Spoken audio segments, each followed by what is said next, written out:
kontrobersyal na pagdalo ni Vice President Sara Duterte sa budget hearing sa Kamara. Namumurong mabawasan ang hinihinging pondo ng kanyang tanggapan ng halos 1 bilyong piso. Ayon kay ACT Teacher Party List Representative Franz Castro, ayaw niyang mabokya sa pondo ang OVP tulad ng hirit ng mga netizens. Subalit kailangan bawasan aniya ito ng 700 billion pesos hanggang 1 billion pesos.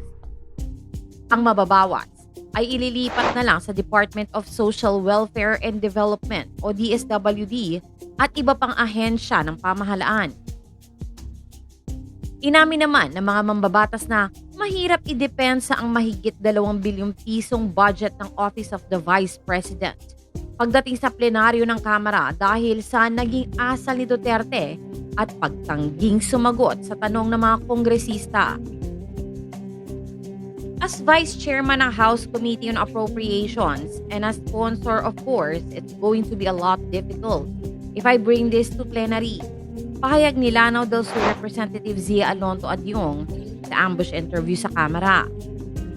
Ayon sa mambabatas, umasa ang mga kasamahan niya na masasagot ni Duterte ang kanilang mga tanong, subalit hindi ito nangyari. Dahil sa tuwing tinatanong ito ay I would like to forgo the opportunity to defend the budget in a question and answer format. I will leave it up to the House to decide on the budget submitted. Ang kanyang sagot.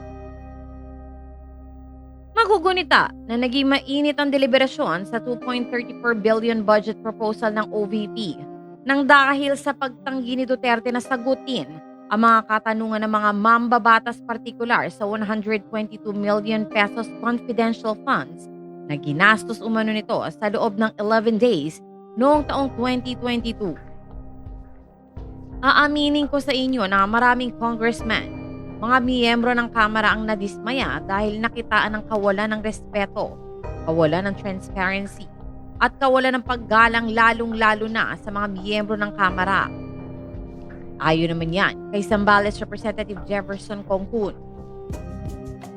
Umaasa ito na sa muling paghaharap ni Duterte sa Kamara sa September 10 para maituloy ang pagdinig sa kanyang budget ay maging mahinahon na ito at sagutin ng tama ang mga tanong ng mga mambabatas.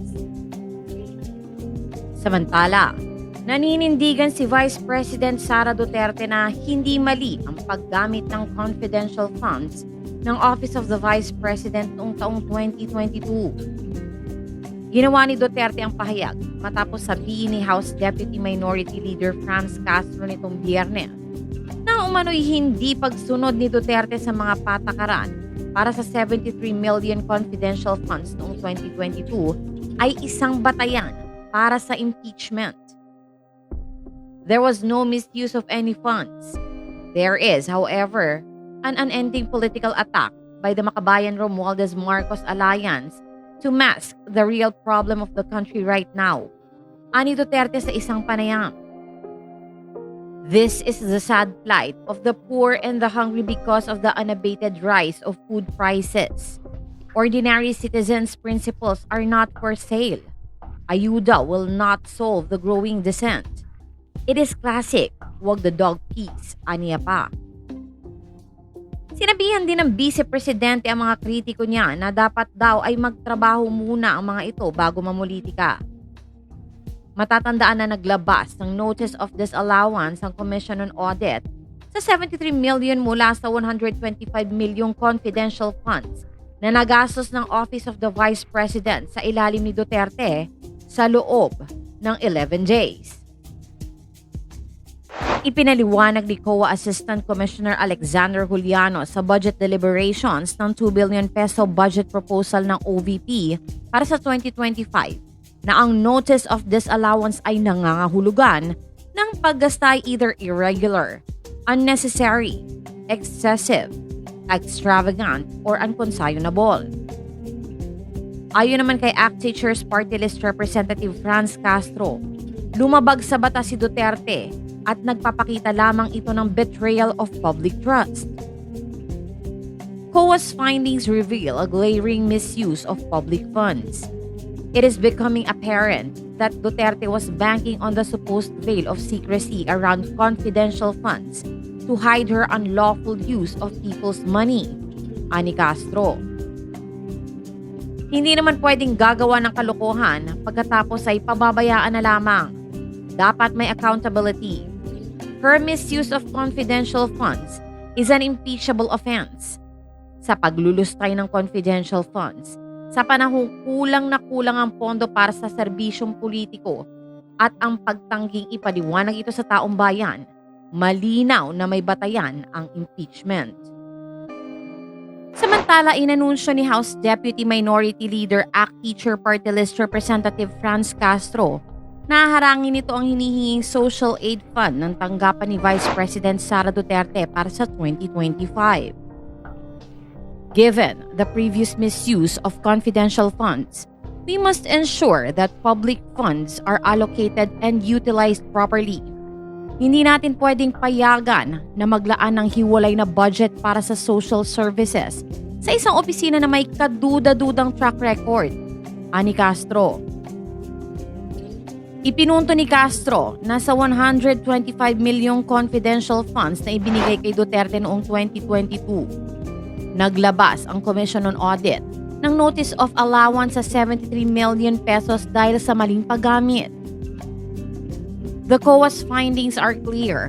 Kung hindi kayang i-manage ng tama ang 73 million pesos na confidential funds, paano natin pagkakatiwalaan ng mas malaking halaga? This is about protecting taxpayers' money from potential misuse, punto ni Castro. Sa deliberasyon ng budget noong August 27, tumanggi si Duterte na sagutin ang mga tanong kaugnay ng ginastos itong confidential funds at maging ang paggagastusan ng hinihingi nitong budget para sa 2025. We asked and the Vice President could not give clear answers. Sinimot niya ang confidential funds pero ayaw niyang i-explain kung paano niya ito ginamit.